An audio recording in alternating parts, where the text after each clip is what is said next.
Selamünaleyküm. Aleykümselam. Aleykümselam.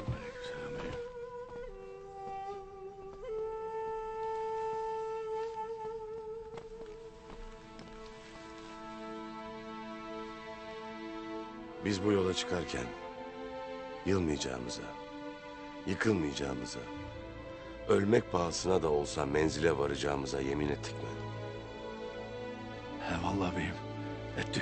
Ettik beyim. İmdi. Vakit gelmiştir.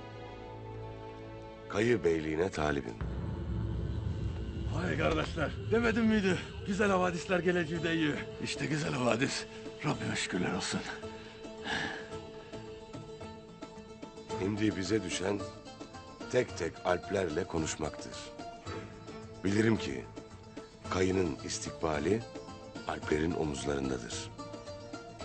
Eğer alplerin desteğini alırsak menzilimize varırız. Merak etmeyin beyim. O vakit toya ben de geleceğim ağabey. Seni yalnız koymayacağım. Eyvallah Dündar Bey'im. Eyvallah.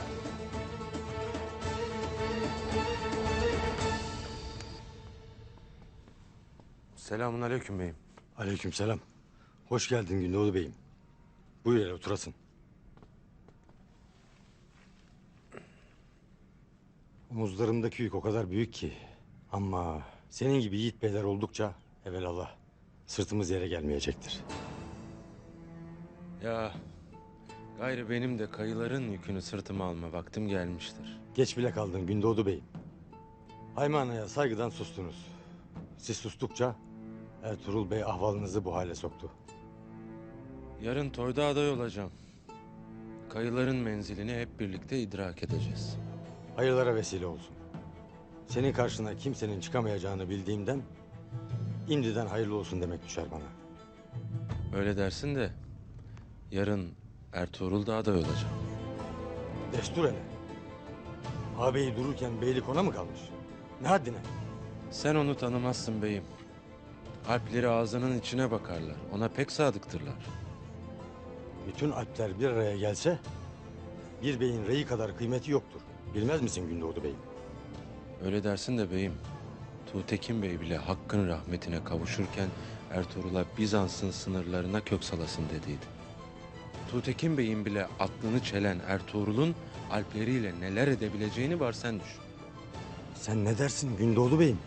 Ertuğrul'u pek küçümseme derim.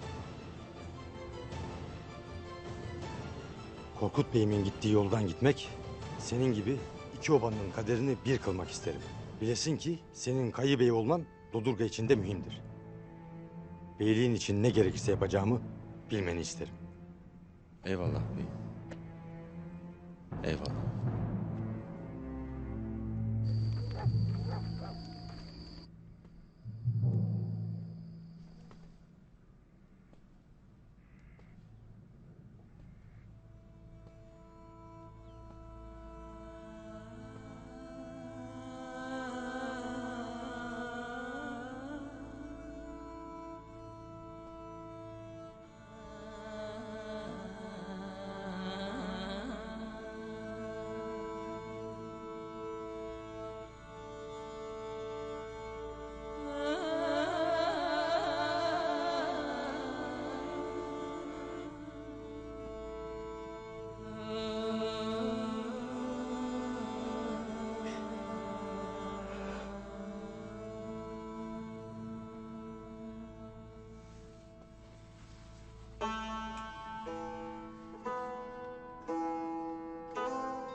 Sungur'umu, Ertuğrul'umu, Dündar'ımı salladığım bu beşik. Gayrı boynum bükük kalmıştır.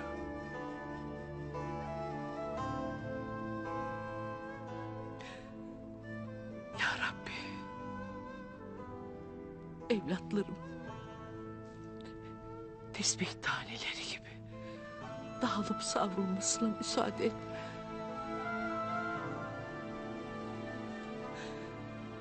Süleyman Şah'ımın kutlu odağını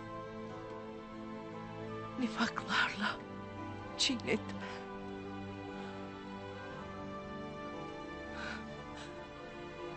Canımı al ya Rabbi. Bana bu acıyı yaşatma.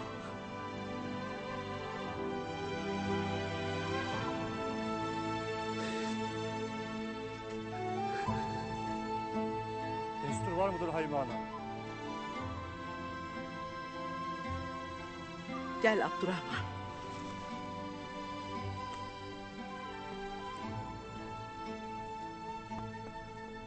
Bedevlet Hayime Ana.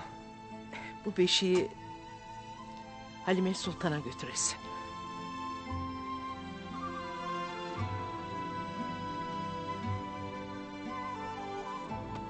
Emredersin Hayime Ana.